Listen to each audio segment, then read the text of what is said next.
अगर आपने गुल्ली बुल्ली और ग्रैनी का बर्थडे पार्ट 1, 2 और 3 अभी तक नहीं देखा है तो पहले आप उसे देख लें, वरना ये स्टोरी आपको समझ में नहीं आएगी।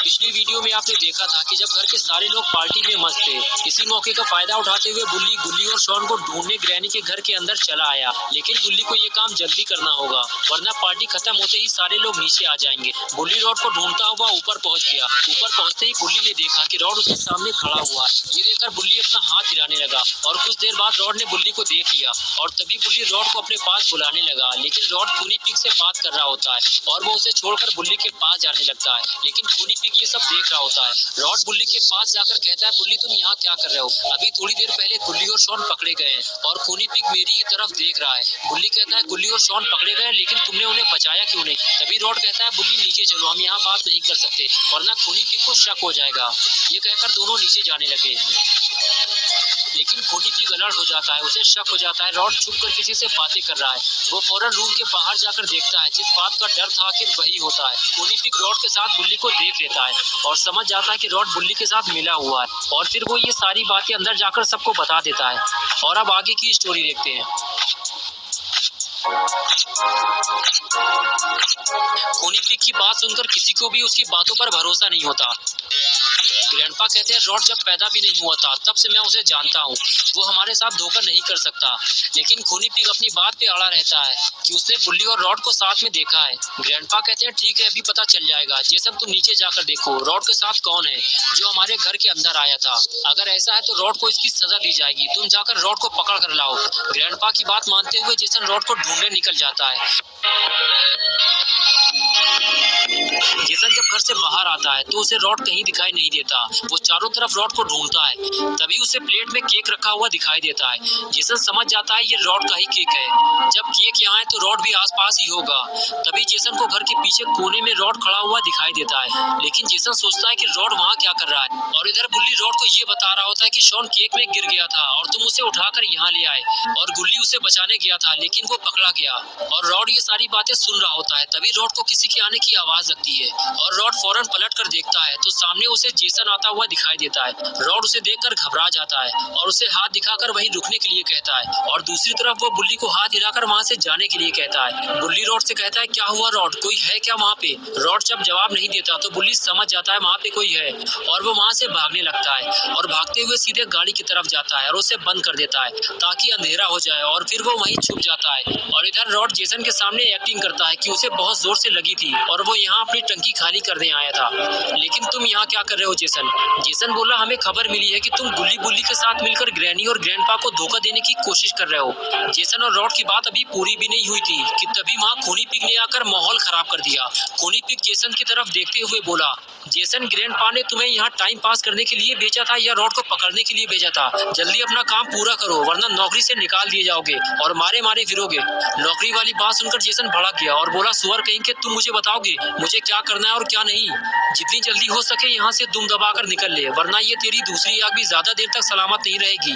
खूनी पिग बोला, तुम डर क्यों रहे हो जेसन? साफ साफ बताओ ना कि तुम रॉड के साथ मिले हुए हो और तुम उसे नहीं पकड़ोगे।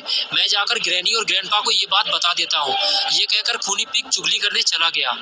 खूनी पिग ऊपर जाकर पता नहीं जेसन के बारे में क्या क्या कहने वाला है, यही सोचकर जेसन भी वहाँ से चला गया।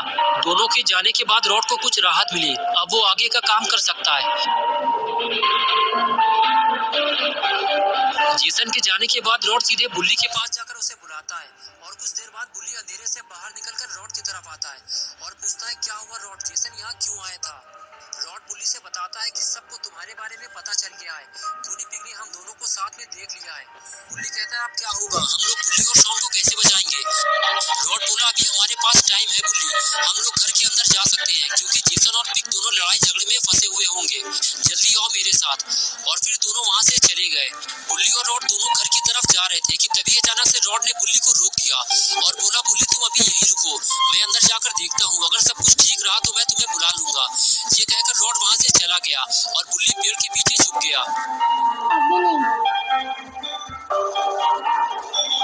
और इधर खूनी पिग बार बार जेसन पे ये इल्जाम लगाता है कि ये रॉड के साथ मिला हुआ है। जेसन कहता है अभी थोड़ी देर पहले ये रॉड पे इल्जाम लगा रहा था, अभी ये मुझ पे इल्जाम लगा रहा है। इस तरह की झूठी चुगली करके क्यों ये अपनी मौत को दावत दे रहा है। ग्रैंडपा बोले देखो आज ग्रैनी का बर्थडे है, आज कोई लड़ाई झगड़ा नहीं होना चाहिए, अब कोई किसी पर इल्जाम नहीं लगाएगा। ग्रैनी आज डांस करने वाली थी लेकिन इसने कुछ ज्यादा ही पी ली है, इसलिए वो ठीक से खड़ी भी नहीं हो पा रही। इससे पहले कि ये ढेर हो जाए हमें ग्रैनी से डांस करवा लेना चाहिए। क्या कहते हो तुम लोग। ग्रैंडपा की बात सुनकर सब तैयार हो गए। उधर ग्रैनी का डांस होने वाला है और इधर रॉड और बुल्ली मिलकर बुल्ली और शॉन को ग्रैनी के घर से बाहर निकालने वाले हैं। रॉड घर के अंदर आकर देखता है कि कहीं कोई खतरा तो नहीं है और फिर वो बुल्ली को अंदर आने का इशारा करता है और बुल्ली घर के अंदर चला जाता है। रॉड कहता है बुल्ली उस तरफ चलो और उसके बाद बुल्ली और रॉड दोनों बेसमेंट वाले दरवाजे के पास छुपकर प्लानिंग बनाना शुरू करते हैं। रॉड कहता है बुल्ली तुम्हें बेसमेंट में जाकर सबसे पहले इविलन का काम तमाम करना होगा। बुल्ली बोला मेरे पास तो कोई हथियार भी नहीं है, मैं इविलन से कैसे लड़ पाऊंगा, तुम्हें मेरा साथ देना होगा। रॉड बोला मुझे बेसमेंट में जाने की इजाजत नहीं है बुल्ली, अगर मैं गया तो सारे घर वाले मेरे दुश्मन बन जाएंगे। मैं तुम्हें एक चीज देता हूँ, ये तुम्हारे बहुत काम आएगी। और फिर रॉड ने अपनी पॉकेट से जहर वाला इंजेक्शन निकाला और बोला ये लो और जाकर अपना काम पूरा करो, मैं यहाँ खड़ा रहूंगा और किसी को भी बेसमेंट में नहीं जाने दूंगा। और उसके बाद बुल्ली और रॉड अपने अपने काम के लिए तैयार हो गए और ग्रैनी अपने डांस के लिए।